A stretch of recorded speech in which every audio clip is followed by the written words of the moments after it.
53 वर्ष का अधेड़ उम्र का व्यक्ति जिसका अपनी पड़ोसन से नाजायज संबंध होते हैं, जिसकी उम्र लगभग 50 वर्ष होती है। आज की यह सच्ची घटना केरल के मैटर अल्पुजा की है, जहां एक व्यक्ति अवैध संबंध के चलते मारा जाता है। केरल के अल्पुजा जिले में रहने वाला एक व्यक्ति जिसका नाम दिनेशन होता है। दिनेशन जो 53 साल का अधेड़ उम्र का व्यक्ति होता है, दबे पांव अपनी पड़ोसन के घर के पीछे के रास्ते से गुजर रहा था। उसे लगा कि कोई उसे देख नहीं रहा, लेकिन असल में उसकी हर हरकत पर नजर रखी जा रही थी। दिनेशन का अपनी पड़ोसन अशम्मा के साथ नाजायज रिश्ता होता है। चोरी छिपे अक्सर दोनों मिला करते थे। यह बात ज्यादा दिनों तक छुपी नहीं रही। धीरे धीरे पूरे घर को इस रिश्ते की भनक लग जाती है और फिर पूरे गांव में फैल जाती है। अशम्मा का बेटा किरण और उसका पति कुंजुमन यह सब सुन सुनकर हमेशा गुस्से में उबले रहते थे। घर में आए दिन इस बात को लेकर पति पत्नी के झगड़े होते थे। कुंजुमन और उसके बेटे किरण ने उन्हें कई बार साथ में भी देख लिया था। उन्होंने कई बार दिनेशन को समझाया धमकाया, लेकिन दिनेशन से मस नहीं हो रहा था। और जब बाप बेटे सारे हथकंडे अपना लेते हैं और कोई बात नहीं बनती, तो कुंजुमन और उसका बेटा किरण दिनेशन को रास्ते से हटाने की योजना में लग जाते हैं। तय कर लेते हैं कि अब कुछ बड़ा करना पड़ेगा। उन्होंने मिलकर एक जानलेवा साजिश रची और रात होने का इंतजार करने लगे। किरण और कुंजुमन ने घर के पीछे जाने वाले रास्ते पर बिजली के तार बिछा दिए। बारिश की वजह से जमीन पहले से गीली थी, जिससे करंट का भी खतरा बढ़ गया था। रात के अंधेरे में जब दिनेशन अशम्मा से चोरी छुपे दबे पांव मिलने निकला, तो जैसे ही उसने उस रास्ते पर पैर रखा, बिजली का जबरदस्त झटका लगता है और वह बुरी तरह तड़पने लगता है और उसके मुंह से चीखें निकलती हैं।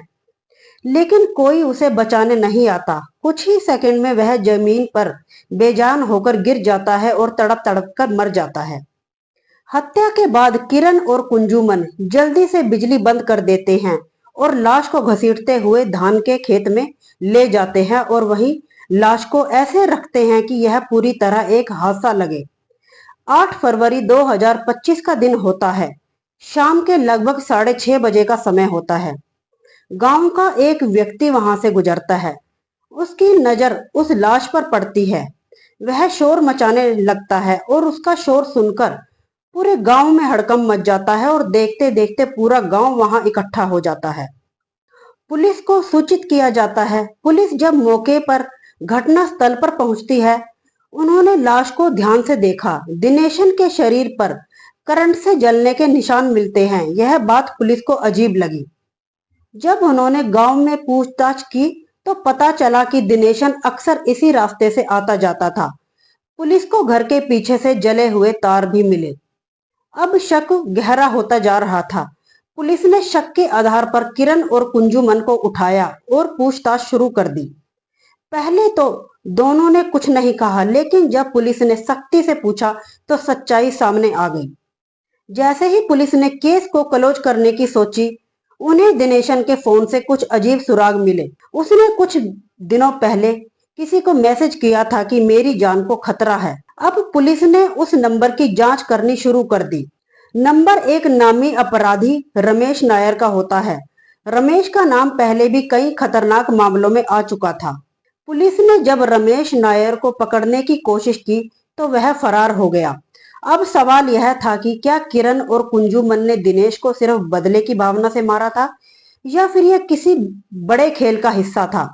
पुलिस ने छानबीन शुरू कर दी। धीरे धीरे पता चला कि दिनेशन सिर्फ अवैध संबंध ही नहीं, बल्कि कई काले धंधों में भी शामिल था। नशीली दवाओं और अवैध शराब के कारोबार से जुड़े होने के सबूत भी पुलिस को मिलते हैं। अब पुलिस को लगने लगा कि यह सिर्फ हत्या का मामला नहीं है, अवैध संबंध का मामला नहीं है, इसके पीछे कोई बड़ा कारण था। पुलिस रमेश नायर तक पहुंचने की कोशिश करती है, लेकिन उससे पहले वह रमेश फोन बंद कर देता है और वहां से फरार हो जाता है। क्या किरण और कुंजुमन ने किसी के कहने पर हत्या की थी? क्या दिनेशन की मौत किसी बड़े गैंगवार से जुड़ी थी? पुलिस इस केस की छानबीन कर रही है और कुंजुमन और किरण से भी सख्ती से पूछताछ कर रही है। अभी इस केस की परतें खुलनी बाकी हैं। इस कहानी को सुनाने का उद्देश्य किसी का दिल दुखाना या किसी को परेशान करना नहीं है। बस आपको जागरूक करना है कि गलत रिश्तों में रहकर दिनेश को अपनी जान से हाथ धोना पड़ा। अगर समय रहते वह समझ जाता तो आज उसे अपनी जान गंवानी नहीं पड़ती। यह कहानी आपको कैसी लगी, लाइक एंड कमेंट करें। ऐसी ही और सच्ची घटनाओं को जानने के लिए मेरे चैनल को सब्सक्राइब करें।